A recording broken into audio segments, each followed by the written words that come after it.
Đánh đá nhở.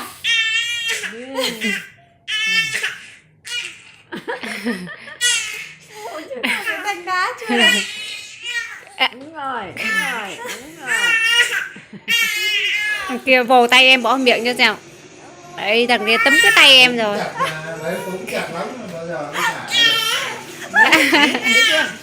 Cãi luôn. À, trả tay em ra. Nó thả tay em ra.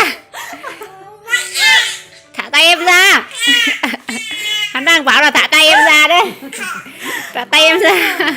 Mẹ không cứu được. Mẹ không cứu được. Tự Đấy, con cái làm trời đi. anh bón cắn tay em kìa. Tự lôi ra đi thôi. Xong rồi. Ông lôi tay có Rồi, lôi rồi. Này nhìn tôi lạ nhờ. Lạ nhờ.